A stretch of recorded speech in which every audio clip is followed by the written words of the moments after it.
Բարև ձեզ սիրելի ունկնդիրներ, Փառք Աստծո,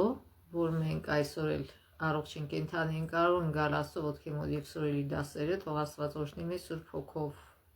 ուսումնասիրենք իր խոսքը եւ ճիշտ հասկանանք եւ Հիսուսի շնորհքով իրագործենք մեր կյանքում։ Հիսուսի անունով խնդրեցի, ամեն։ Մենք գիտենք, որ այս երամսյակուսում մենք ուսումնասիրում ենք մի թեմա, որ կոչվում է միավորելով երկինքն ու երկիրը։ Եվ արդեն հասել ենք 10-րդ դասին, որը կոչվում է կատարելություն Քրիստոսի մեջ, հիշելու համար է Կողոսացիներ 2:16-17։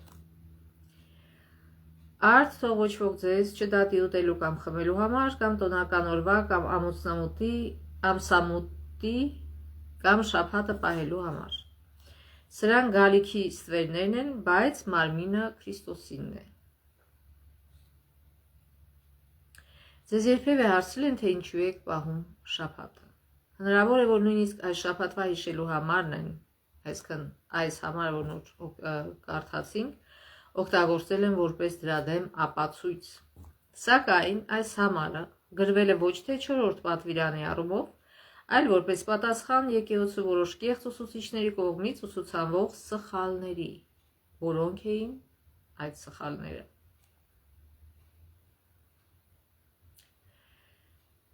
Նախ կեղծ ուսմունքը նկարագրված է որպես իմաստասիրություն, մարդկային ավանդություն, որոնք բնության տարերեն ուժերի վրա են հիմնված եւ ոչ Քրիստոսի։ Այն նաեւ ներառում է թլպատում եւ հրեական տոների պահպանում, ինչպես նաեւ հրեական մաքրության ծեսեր եւ կանոնակարգեր, որոնք կապված էին սննդի հետ։ Այն ներառում է հրեշտակների պաշտամունք կամ հրեշտակային պաշտամունքն ընդօրինակելու փորձ,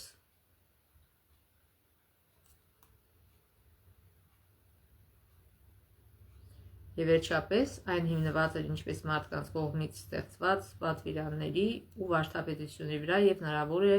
ներառում էր ճգնավորական կենսակերպ։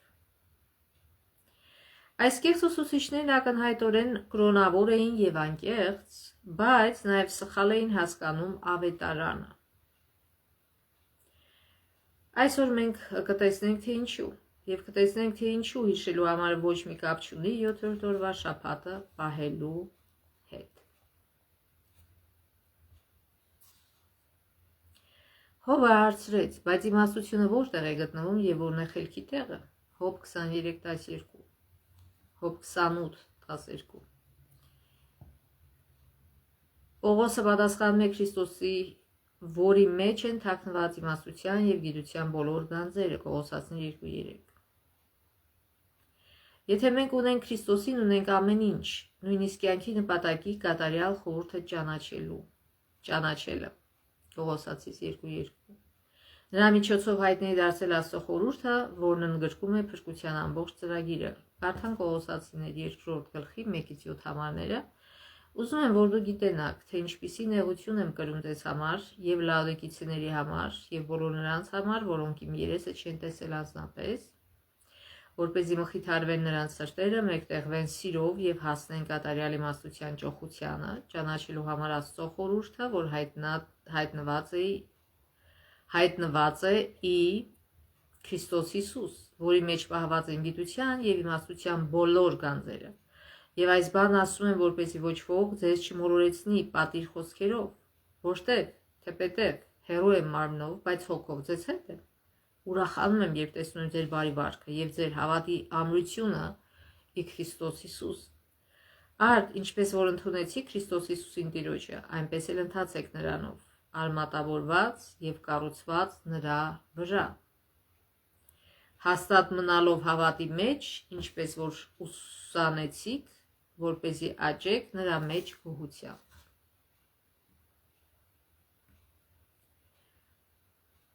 Ուրեմն հունարեն բառը այստեղ նշանակում է քաջալերված կամ ամրապնդված։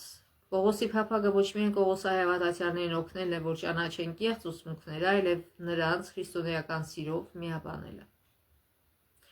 Այսինքն կարևորը ոչ միայն իմանալ ճիշտ ուսմունքը, այլ նաև սիրով միաբանված եկեղեցի լինել։ Երկու բայերի համար էլ օգտագործված ժամանակաձևը ցույց է տալիս Պողոսի վստահությունը, որ այս ուղերձը կհասնի իր նպատակին։ Նա գովաբանում է նրանց, տեսնելով նրանց ընթացքը և Քրիստոսի հանդեպ հավատի հաստատությունը և ուրախանալով։ Ուրեմն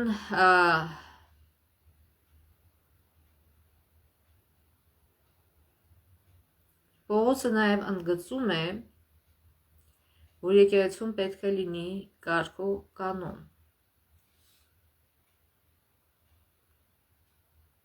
Կորինթացիներ Ա 14:40 և ձեր ամեն ինչը պարկեշտությամբ և ըստ կարգի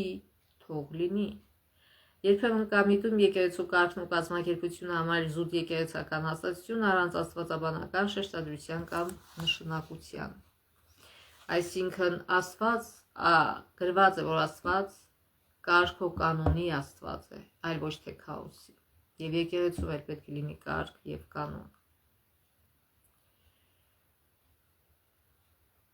Բայց Պողոսը երկրպագության ժամանակ պատշաճ կարգականանուն սահմանելով եւ հստակ նշելով, թե ինչպես պետք է ընտրվեն երեսներն ու սարկավագները, շատ զգույշ էր եկեղեցում կարգականon պահպանելու հարցում։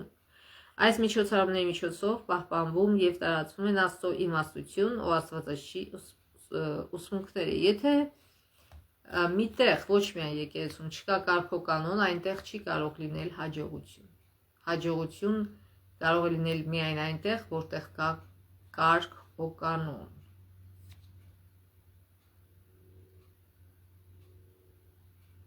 Կողոսացիների Պողոսի գործընկերներից ստացած ճիշտ ուսուցման արդյունքում նրանք ունեին հաստատուն հավատք։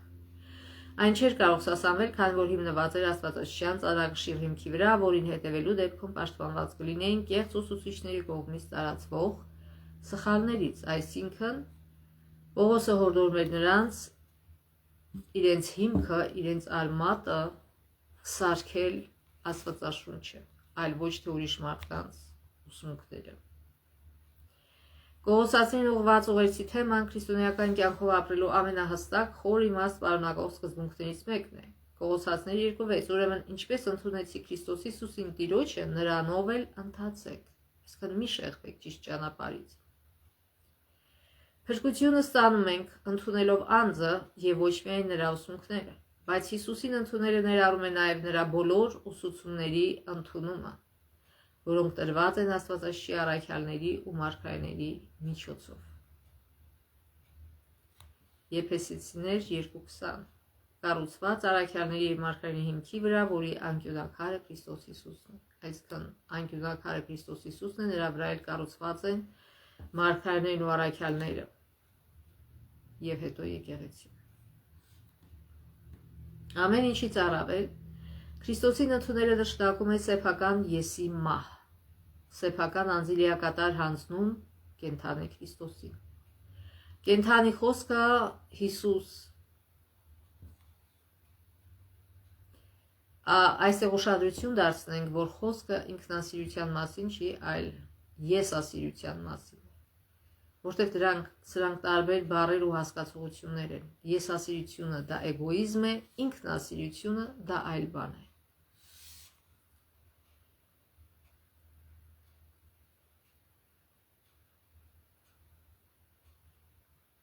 Ինքնասիրությունը կապված է պատվի հետ։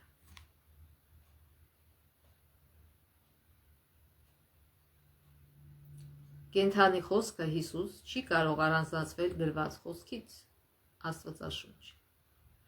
Դրանք նույն մետաղադրամի երկու կողմերն են։ Ըստ էության միայն Աստվածաշունչի միջոցով է, որ կարող ենք ճանաչել Հիսուսին։ Մենք քայլում կամ ապրում ենք մեր կյանքը նրա մեջ, այսինքն Հիսուսի մեջ,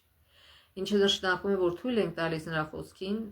եւ նրա հոգուն առաջնորդել մեզ մեր բոլոր որոշումներում ու գործերում։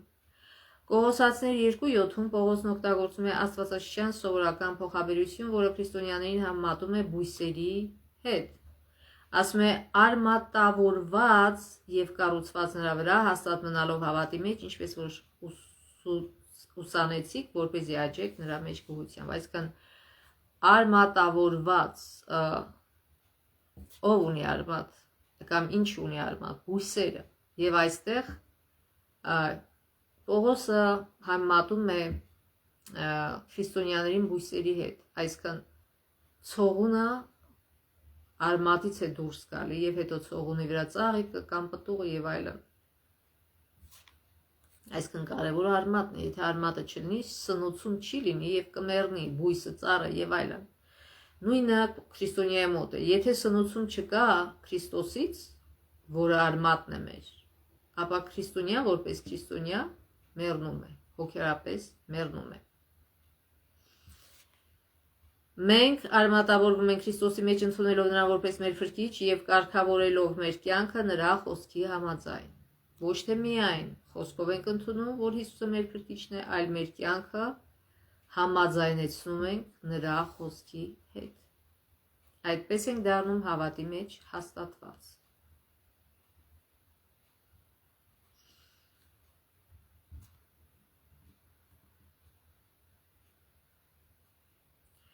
Մենք հիշում ենք Քրիստոսի խոսքը, այսինքն երբ որ ինքը պատմեց առակը սերմնացանի մասին եւ համեմատեց դա բույսի աճման հետ։ Եվ Մատթեոս 3:10-ն ասում է, որտեվ կացի նահածառերի արմատին է դրված ամեն ծառ, որ բարի պտուղ չի տա, կտրվում ու կրակն է գցվում։ Գործածներ Ա 3:6 այնպես որ մի բան չէ նա ով տնկեց, ոչ էլ մի բան է նա ով ջուր տվեց, այլ նա ով աճեցրեց Աստված։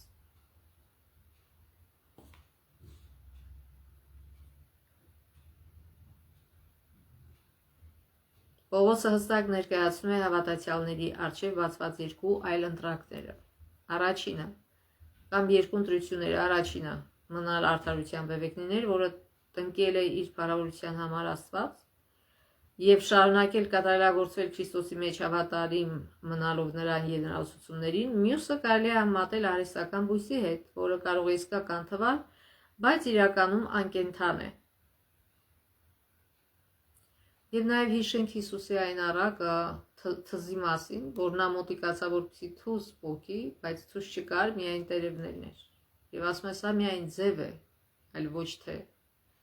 այսինքն պտուղ չկա։ Եթե քրիստոնյան պտուղ չունի, մենակ տերևները, որ իրան սիրուն ացույց տալի դրսից, արդեն ճշմարիտ քրիստոնյա չէ, եւ նաեւ եթե իրական բույսը եւ արհեստական բույսը դնենք իրար կողքի, շատ դժվար կլինի տարբերել, չէ՞։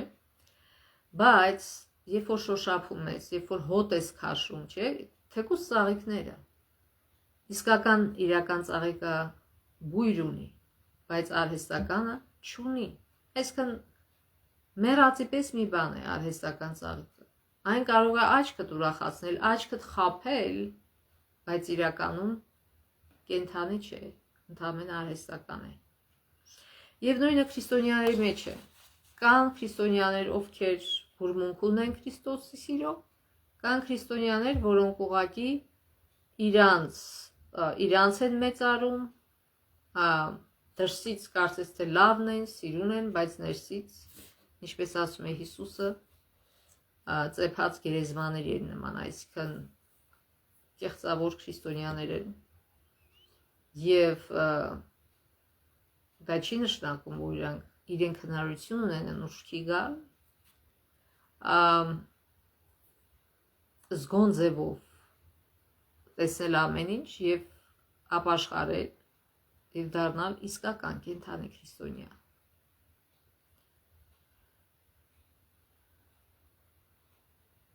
Ընդունելով մարդկային իմաստասիրություններն ու ավանդույթները հակառակորդը կարող է խաբեությամբ գրավել մեզ։ Թեև Քրիստոսն ազատագրել է մեզ, հնարավոր է կրկին սրկանալ, ընդունելով սրկության լուծը։ Ո՞րն է սրկության լուծը? Մեղքը։ Եվ Գաղաթացիներ գիրքը պարզ գրում է, ուրեմն պինդ կացեք եւ վերստին ծառայության լծի տակ մի մտեք։ Ո՞րն է այդ լուծը? Ամբողջ Գաղաթացիս գրքի կոնտեքստը ինչի մասին է? Թլպատության մասին է։ Այսինքն մենք մի անգամ խոսել ենք այս մասին, նորից ասենք, որ կային հրեա քրիստոնյաներ, ովքեր գալիս էին Գաղաթիա, Կողոսա եւ այլն այդ հեթանոսական տեղերի քրիստոնեական եկեղեցիները Եվ ստիպում էին իրանց եւ ասում են, որ գիտեք, դուք պետք է պահեք եւ հրեական տոները եւ պետք է թլպատվեք, ինչպես հրեաները, այսինքն եւ հրեական ծեսերը պահեք, այսինքն իրանք բեռ էին դնում մարդկանց վրա, որը իրանց սեփական բեռն էր դարձել, իրանց վրա էր դա բեռ։ Եվ հիմա իրանք փորձում են այդ բեռը դնել քրիստոնյաների վրա, հեթանոսներից դարձի եկած քրիստոնյաների վրա, որպեսզի իրենց շեղեն ճշմարիտ փրկչից, այսքան Հիսուս Քրիստոսից։ Մի խոսքով, ոչ աստվածաշրջան ուսմունքներ ընդունելը նշանակում է մերժել Քրիստոսին, քանի որ նրանք, ովքեր ընդունում են կեղծ ուսմունքներ, ցավոք ընդունում են այլ ավետարան եւ մարդկային հեղինակություններ Սուրբ Գրքի հեղինակության փոխարեն։ Սա վտանգ էր վաղ եկեղեցում եւ այսօր է շարունակում է մնալ այդպիսին, այսինքն երբ որ ուզում են ընդունել մի բան, որ համաձայն չի աստվածաշրջի հետ։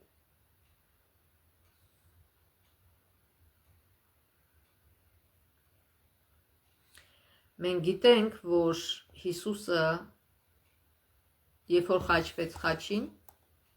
այսինքն Հիսուսի գալուց հետո մարդիկ ինչպես են ուխտ կապում Աստծո հետ, մկրտությունով, երբ որ մխրճվում են ջրի հետ եւ դուրս են գալի։ Եվ այլևս ոչ մի թլպատություն պետք չէ քրիստոնյաների վզին փաթաթել թլպատություն, կամ ինչ որ մեկի վզին, կամ հրեական տոների պահում։ Դրանք բոլորը անցել են, որովհետև դրանք, ինչպես գրված է համարում, շողքն էին ճշմարտության, ինչպես գրված է հիշելու համարում։ Կողոսացիներ 2-րդ գլուխ 11-15 համարներ, նրանով դուք անձեռագործ թլպատությամբ թլպատվեցիք, անձեռագործ, այսինքն ոչ ֆիզիկական թլպատությամբ թլպատվեցիք հավատով, մերկանալով մեղանչական մարմնից Քրիստոսի թլպատությամբ, թաղվելով նրա հետ մկրտության մեջ, դրանով իսկ նրա հետ հարություն առաք Աստծո զորությանը հավատալով, որը նրան հարություն տվեց մեռելներից։ Այսինքն թլպատությունը փոխարինվել է մկրտությամբ, պարզ գրված է։ Եվ ձեզ, որ մի ժամանակ մեռել եք մեղքերի եւ ձեր մարմնի անթլպատության մեջ, կենթանացրեց իր հետ։ Նա ներեց մեզ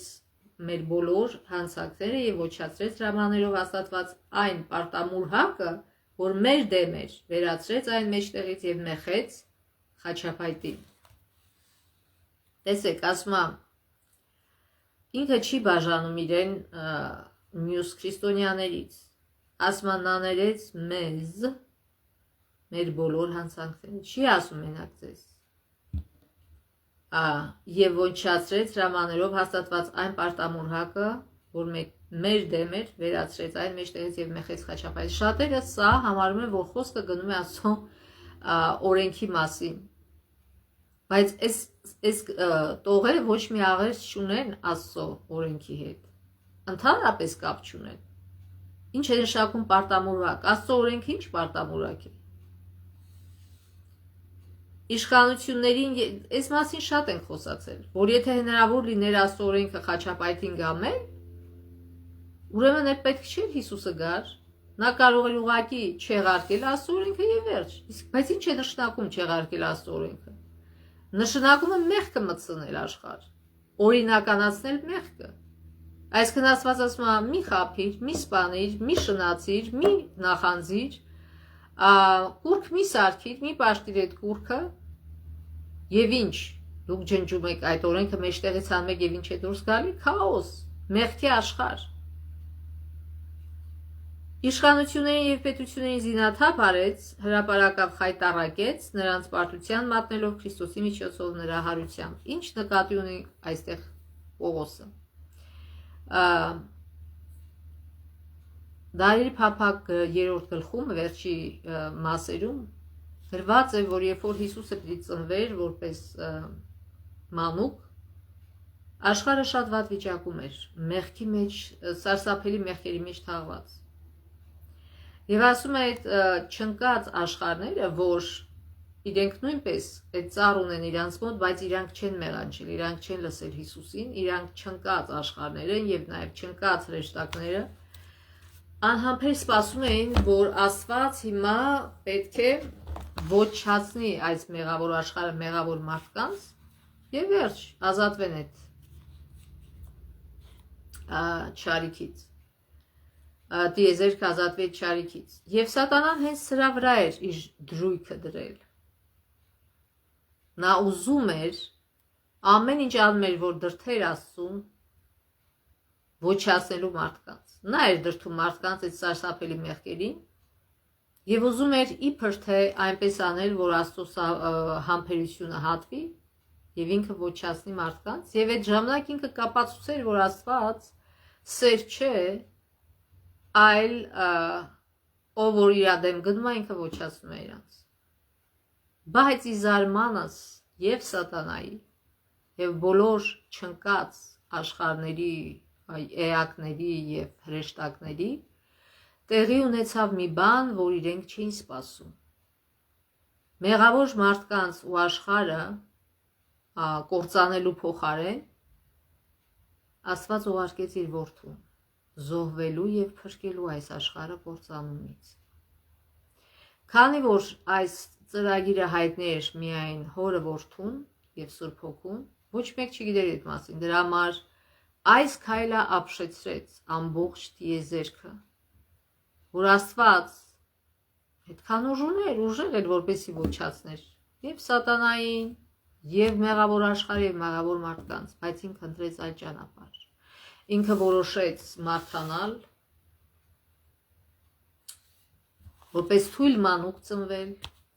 ենթարկվել տառապանքների գայթակղությունների բայց չմեղանչել փորձություններ տանել եւ հաղթել եւ վերջապես խաչապայտի վրա գանվելով փրկություն ձեռք բերել մարդկանց համար այդպես կվարվի յուրաքանչյուր իր երեխային սիրող ծնող ոչ թե կշտապի նրան ոչնչացնել, այլ ամեն ինչ կանի իր կյանքն էլ կտա, որպեսզի իր երեխային փրկի սխալ ճանապարհից եւ կործանումից։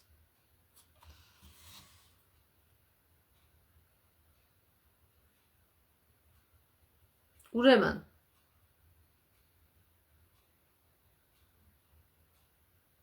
որքան հաճախ են այս համարները, մասնավորապես Կողոսացիների 2:14-ը, որպես 7-րդ օրվա շաբաթի դեմ փաստարկ օգտագործում։ Որպեսզի օգնեն ճիշտ հասկանալու այս համարները, 7-րդ օրվա ադվենտիստները, ուրեմն, բայց այս համարը շատ հեշտ է ճիշտ հասկանալ։ Ինքը իրեն բացատրում է։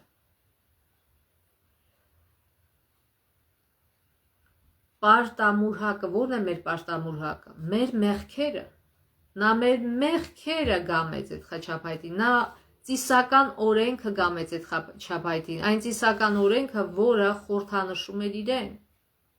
Այսինքն շողքն էր գալիքի։ Եվ այդ գառները, որ մատուցում էին իրեն, այդ գառները, որ մատուցում էին որպես զոհ եւ այլն, բոլոր տեսակի ծիսական օրենքները այդ խաչի վրա գանվեց, ինչու, որտեղ դրանք ընդհանրապես խորհրդանիշ էին, եւ իրականությունը երբ որ կատարվեց, այլ խորհրդանիշի կարիք չկար։ Պողոսը նաեւ խոսում է անձրակերտ թլպատության, այսինքն սրտի թլպատության մասին,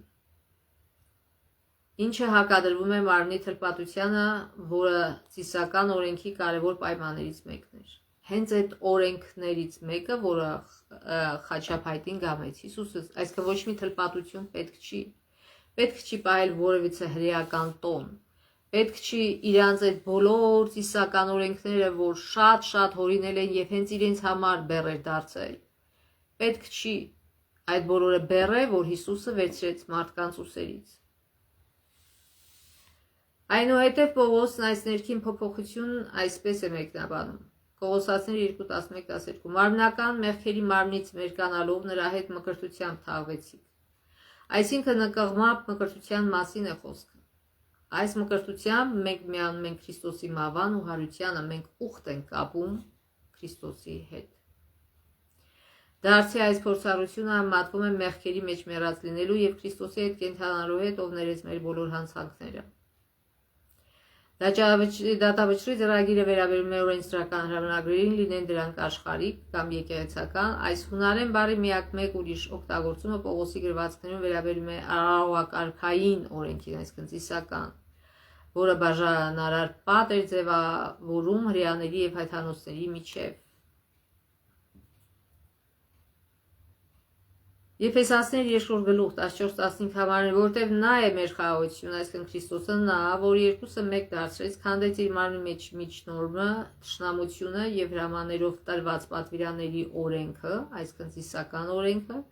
ջնջեց, որպեսզի իրենով երկուսին դարձնի մի նոր մարդ եւ խաղաղություն հաստատի։ Քանի որ Պողոսն արդեն խոսել է մեղքերի ներման եւ մկրտության խորհրդանշված ներքին փոփոխության մասին, քիչ հավանական է, որ նա կրկին վերադառնար այդ թեմային, օգտագործելով այլ փոխաբերություն, որը Սուրբ գրքում որևէ այլ տեղ չի հանդիպում։ Դրա փոխարեն Պողոսը կարծես ընդգծում է այն նույն կետը, ինչ Եփեսացիներին ուղղված ուղերձում, որ Պողոսայի հեթանոց հավատացյալները կարիք չունեն անհանգստանալու արարողակարգային օրենքը պահելու մասին կամ ներառյալ թրպատությունը կամ դրա հետ կապված մաքրության օրենքները պահելու մասին։ Ակնհայտ է, որ Պողոսը չէր ակնարկում, թե 10 պատվիրանները խաչին են գանվել, հատկապես երբ նա մեկ այլ տեղ մեղքը սահմանում է որպես 10 պատվիրանների խախտում։ Հռոմեացիներ 7:7 Իսկ արդ ինչ ասենք, օրենքը մեղք է, քամ լիցի, բայց մեղքը չէր ճանաչվի այլ կերպ, քան օրենքով, եւ ցանկությունը չէր ճանաչվի, եթե օրենքը ասած չլիներ, մի ցանկացիր։ Այսինքն ասել ենք եւ նորից նշենք, որ օրենքով մենք չենք փրկվում, մենք փրկվում ենք Հիսուսի թափված Սուրբարյան, բայց օրենքը հայելի է, որ ցույց է տալիս, արդյոք մենք ճշմարտապես ընդունել ենք Քրիստոսին, թե ոչ։ Եթե մենք անում ենք հակառակ բաներ, ինչ որ ասում է օրենքը ասում է մի գողացի, մենք գողանում ենք, ասում է մի շնացի, շնանում ենք, մի սպանի, սպանում ենք, մի նախանձի, նախանձում ենք, կուռք մի սարքի, մի պաշտի անում ենք։ Ինչ է դա նշանակում, որ մենք խախտում ենք օրենքը։ Օրենքը հայելի է եւ առանց օրենքի չես կարող իմանալ ինչն է մեղքը, որ այդ մեղքից էլ հրաժարվես։ Առանց հայելու չես կարող տեսնել, որ քո երեսին մուր է քսած եւ չես գնա օճառով լվանա եւ մաքրի եւ ջրով մաքրել այդ մեղքը։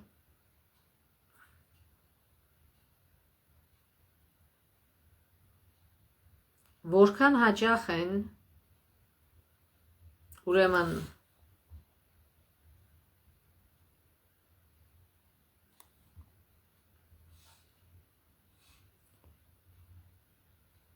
Կողոսացիներ 2:16-19 Ուրեմն թող ոչ ոք ձեզ չդատապարտի ուտելու կամ խմելու տոնական օրերի, նորալուսնի կամ շաբաթի հարցում, որոնք գալիք բաների ստվերներն են, բուն մարմինը Քրիստոսն է։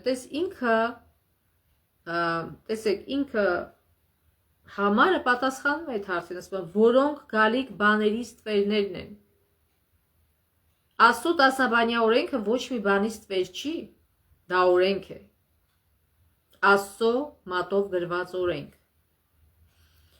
Թող ձեզ չխաբի ոչ ոք, որին հաճելի է խոնարհ ձևանալով, հրեշտակներին պաշտամուկ մատուցելով,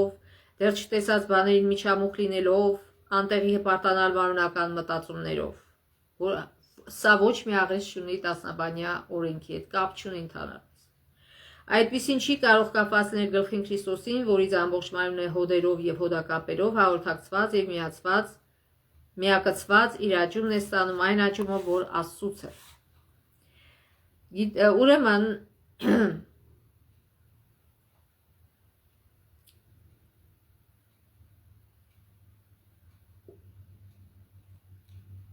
Պողոսի թուղթն ինքնին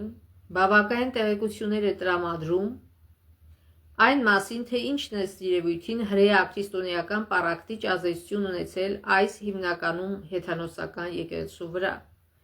Այսինքն հրեա հավատացյալները պնդում էին բաներ, որոնց պարտադիր չէր, որ անդամները հետևեին։ Պարակտում էին մտցնում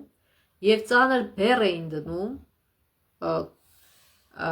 այդ հրեա քրիստոնյաները հեթանոսներից դարձի եկած քրիստոնյաների վրա։ Ակնհայտ է, որ Կողոսացիների 2:16-ում թվարկվում են մի շարք կանոնավոր հրեական սովորույթներ։ Շաբաթը հրեական սովորույթ չէ, այն շաբաթը, որը գտնվում է Աստծո պատվիրանների կենտրոնում հենց, որոնք հավանաբար շարունակել են քրիստոնեություն ընդունած որոշ հրեաների շրջանում։ Սակայն նույնիսկ Կողոսացիների 2:18-ի տարերը համապատասխանում են նույն համատեքստին, Հիսուսը քննադատել է կրոնական առաջնորդների մեջ խոնարհության ձևական դրսևորումները։ Հիշում եք, որ ինքը ասում է Մատթեոս գրքում է գրված. «Զգույշ եղեք, որ ձեր ողորմությունը մարդկանց առջև չանեք, որպես թե այն լիներ ի ցույց նրանց, այսպես վարձ չեք ընդունի ձեր հորից, որ երկում է»։ Մատթեոս 6:5 ասում է. «Եվ երբ աղոթես չլինես կեղծավորների նման, որոնք սիրում են ժողորաններում եւ հրապարակների անկյուններում աղոթքի կանել, որպեսզի մարդկանց երևան, ճշմարիտ եմ ասում ձեզ, այդ իսկ է նրանց վարձը»։ Մատթեոս 6:7-ում ասում է. «Աղոթքաների շատախոս մի եղեք» եւ այլն։ Հիսուսը ուրեմն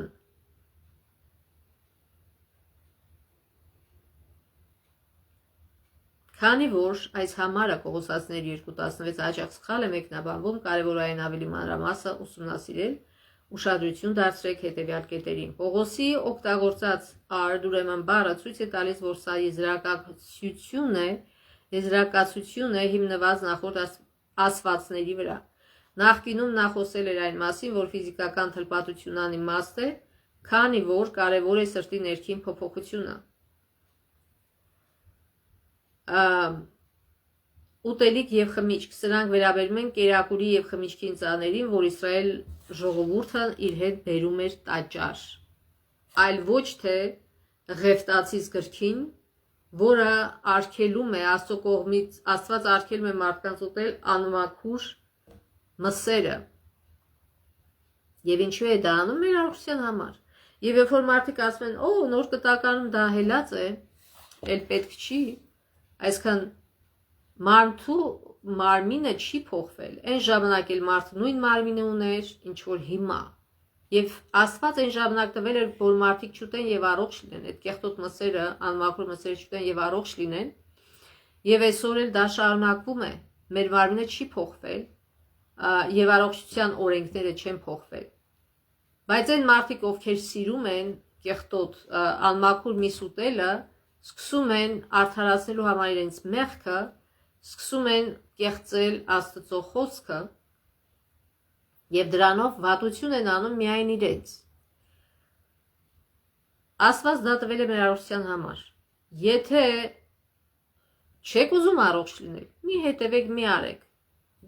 Եթե չեք հետևում, ոչ ասունեք վնասալի, ոչ էլ դա ասողներին, այլ միայն ձեզ, ձեր մարմնին եւ հիվանդություններ եք ստանում եւ գնում եք բժիշկների մոտ փող եք ծախսում, տառապում եք հիվանդություններից, ձեզ եք վնաս տալի եւ ոչ ուրիշին։ Եվ այստեղ խոսքը բոլորովին այդ անմաքուր մսերի մասին չէր։ Նաեւ տոնական օրվա կամ ամսամուտի կամ շաբաթը պահելու այս արտահայտությունը հավանաբար մատնանշում է Ովսե 2:11, որտեղ նույն հաջորդականությամբ նշվում են ծիսական օրերը ներառյալ ծիսական շաբաթները, այսքան շաբաթ, երբ որ թարգմանվում է հրեերենից, եբրայերենից, նշանակում է հանգիստ։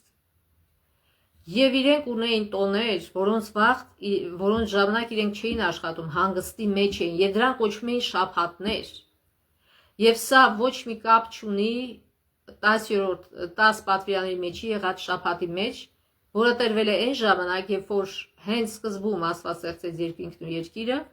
եւ երբ որ ոչ մի ազգ գոյություն չուներ, միայն Ադամն ու Եվան էին, Աստված ասեց, որ սրբեք շաբաթը որպես հիշատակ արարչագործության, որպեսզի հիշեն, թե ով են իրենք, որտեղից են գալի, ով է իրենց արարել։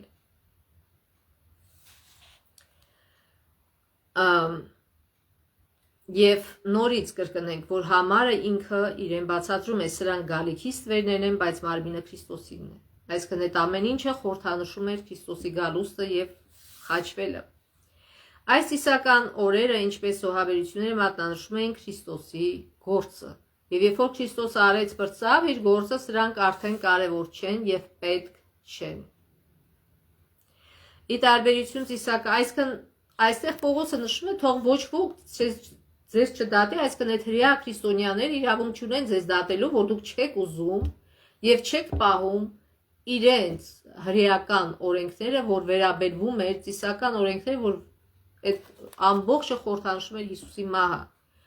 Եվ իրանք իրավունք չունեն ձեզ դատապարտեն դրա համար, եւ իրանք էլ պետք չի որ պահեն, որտեվ եթե դու կոչվում ես քեզ քրիստոնյա եւ հավանում ես, որ Հիսուսը արդեն եկավ եւ այդ բոլորը կատարեց, էլ որն է իմաստը, որ դու դեռ շարունակում ես պահել այդ ծեսերը։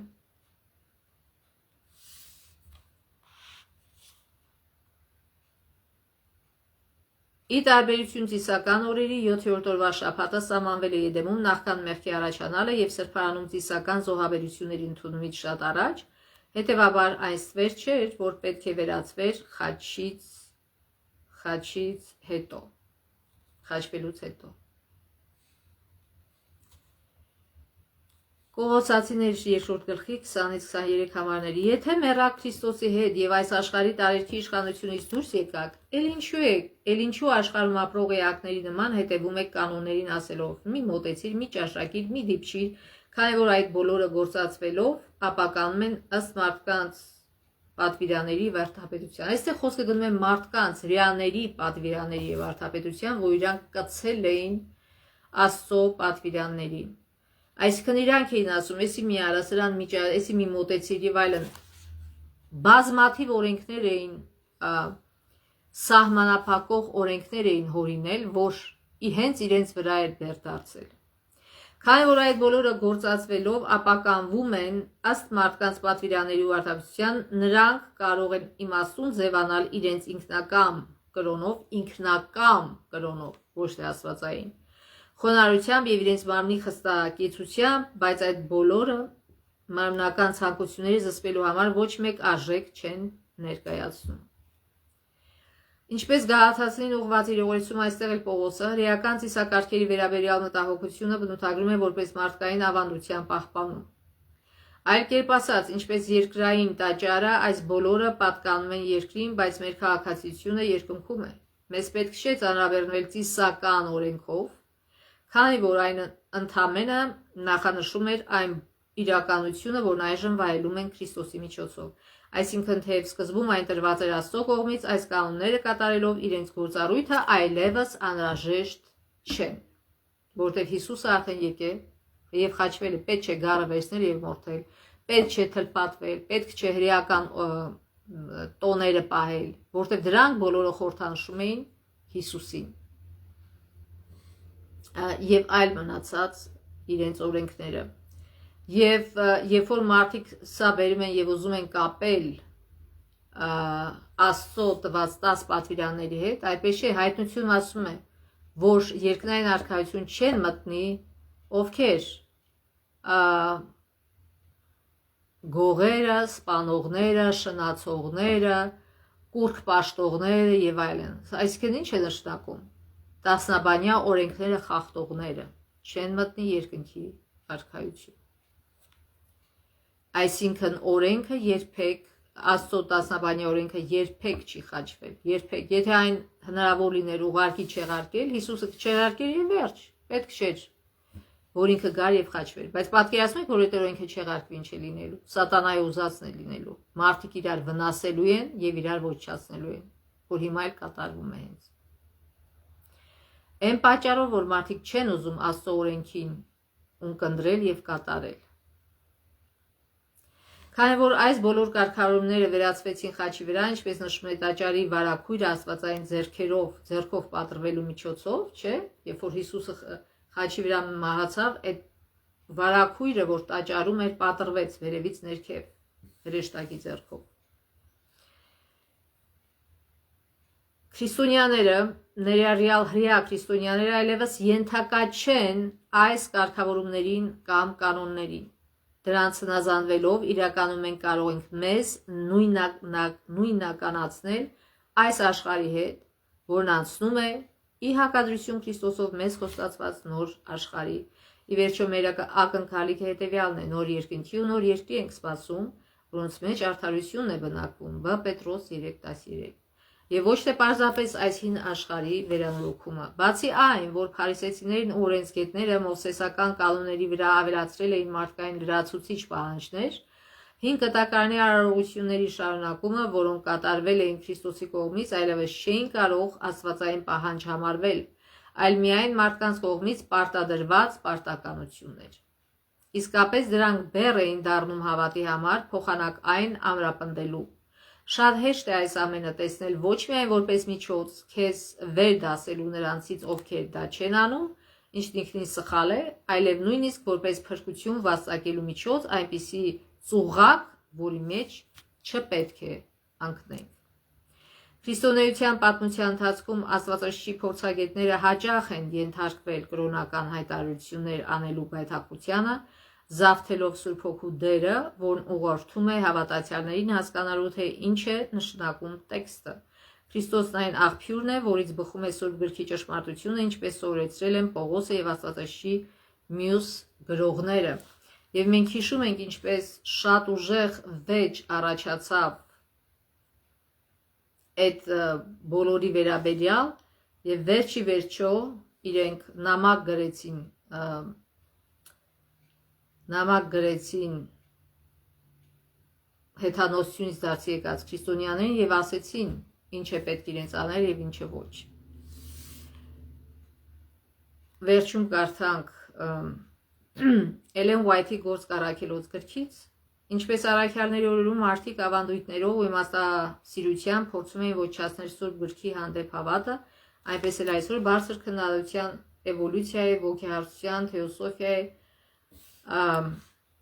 թեոսոֆիա նշանակում է ուսմունք հասնել աստվածության շփվելով անդրաշխարհի հոգիների հետ,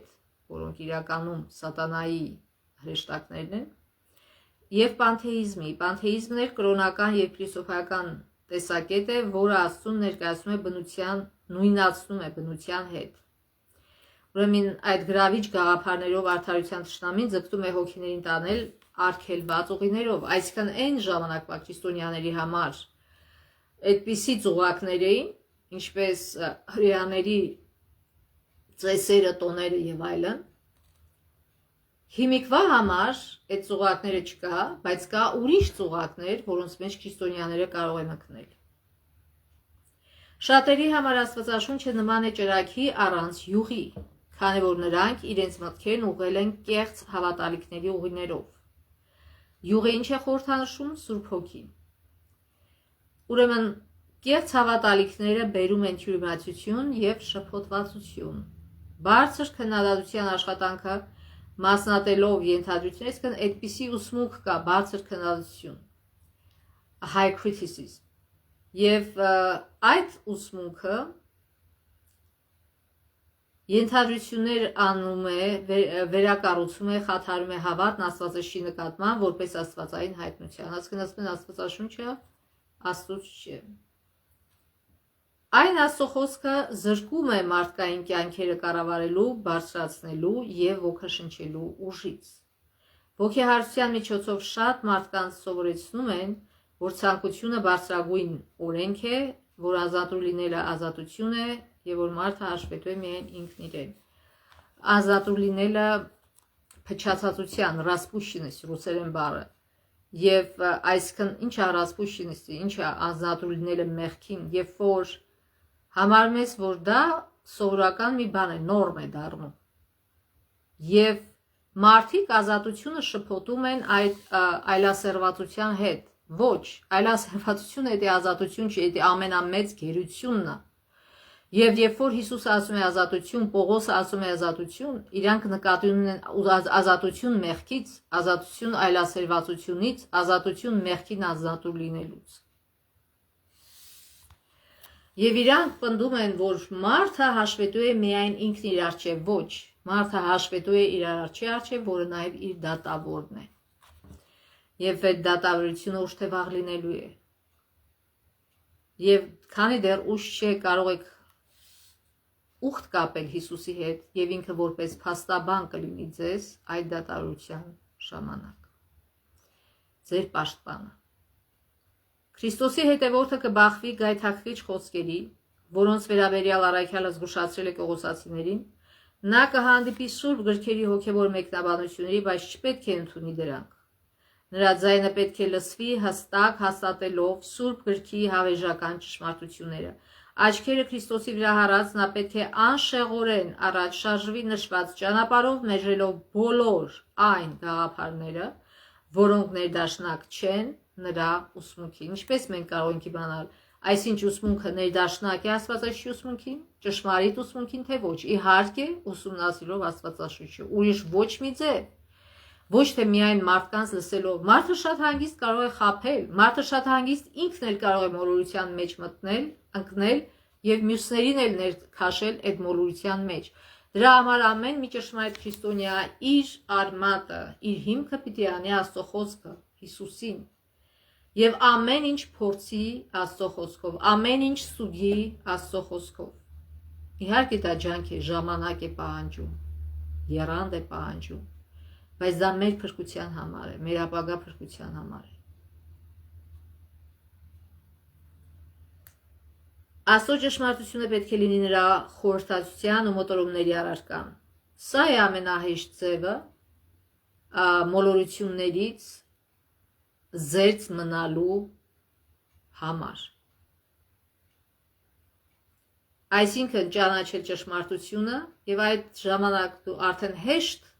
կտարբերես, թե որն է մոլորությունը։ Մենք չենք ուսումնասիրում դոլարի տարբեր ձևի ֆալշիվի այդ ֆալսիֆիկացված դոլարների, թե մեկը սենց կարող է ֆալսիֆիկացնի, մյուսը սենց, մյուսը նենց։ Չէ, մենք ուղղակի գիտենք ճշմարիտ դոլարը ինչ բաներ ունի եւ վերջ, նույնը այստեղ է։ Երբ որ մենք ճանաչում ենք ճշմարտությունը, մենք էլ կարիք չունենք մոլորությունների ուսումնասիրելու։ Նա պետք է ընդունի Աստվածաշունչը որպես Աստծո ձայն, որը խոսում է անմիջապես իր հետ։ Այսպիսով նա աստվածային իմաստություն կգտնի։ Աստվածային իմաստություն, այլ ոչ թե մարդկային իմաստություն։ Եվ Պողոսը ասում է, եթե նույնիսկ հրեշտակը գա սենց բան ձեզ ասի, կամ նույնիսկ ասում է, եթե ես ասեմ հակառակը այն բանին, ինչ որ Աստվածաշունչում գրած է, մի ընդունեք։ Չի կարելի կույր ձևով վստահել մարդկանց։ Դա շատ վտանգավոր է։ Եվ վաղը միսօր, երբ որ Աստծո արդարադատությունը լինի, մենք չենք կարող արդանալ Աստծո առջև, ասելով, որ այսինչ քարոզիչը սենց էր քարոզում, այն ինչ հավատացյալը սենց ասեց, այն ինչը սենց։ Աստված կասի, գիտես ինչ, քո տանը Աստվածաշունչ կար, որը փոշու մեջ կորած էր։ Բարի լինեիր, ժամանակ էր տրամադրված քեզ իմ կողմից, բարի լինեիր բացեիր այդ Աստվածաշունչը եւ կարդար եւ պարզեիր, այդ մարդը ճիշտն է ասում, թե սխալ է ասում։ Չէ, ուղղակի մարդկանց ձեռք է տալի իրանց մեղքերը արդարացնելու համար, հավատալ այն նրան, ինչ որ ասում է այդ մոլորված քարոզիչը, որտեղ այդ մոլորված քարոզիչն էլ ուզում է էլի չհրաժարվի իր մեղքերից, ուզում է արդարացնի իր մեղքերը եւ դրա համար էլ մոլորությունները առաջատանում։ Մեր պատերազմը մեղքի դեմ է։ Հիսուսը եկավ մեզ ազատագրելու մեղքից եւ ոչ մի այլ բանից։ Թող Աստված օրհնի մեզ, մենք շնորհակալ ենք Աստծուց այս իմաստուն դասերի, Աստծո իմաստուն խոսքերի համար, իր սիրո համար, ամեն ինչի համար շնորհակալ ենք։ Որ նա Սուրբ Հոգու միջոցով շարունակում է համբերատար սովորեցնել մեզ, շարունակում է համբերատարներել մեզ եւ շարունակում է համբերատար ցույց տալ մեզ ճշմարիտ ուղղությունը։ Թող Աստված օրհնի մեր բոլոր օրերը հետագա շաբաթի մեջ, որպեսզի մենք ճշմարիտ քրիստոնյա լինենք եւ Հիսուսի անվանը բերենք փառք, այլ ոչ թե խայտառակություն, եւ նաեւ աղոթենք ամեն օր այս աշխարհում խաղաղություն տիրելու համար, որպեսզի բոլոր պատերազմները կանեն, որպեսզի պատերազմը կանի եւ Ուկրաինայում եւ Իրանում եւ նաեւ Գազայի վիճակը, այդ խայտառակ վիճակը, այդ կոտորածը, գենոցիդը, որ կատարվում է այնտեղ։ Աղերսենք Աստծուն կանացնի այդ բոլոր թշվառությունները, որ մարդկանց տառապանք է բերում։ Եվ Հիսուսի ողորմությամբ, Աստծո ողորմությամբ մինչև մյուս շաբաթ։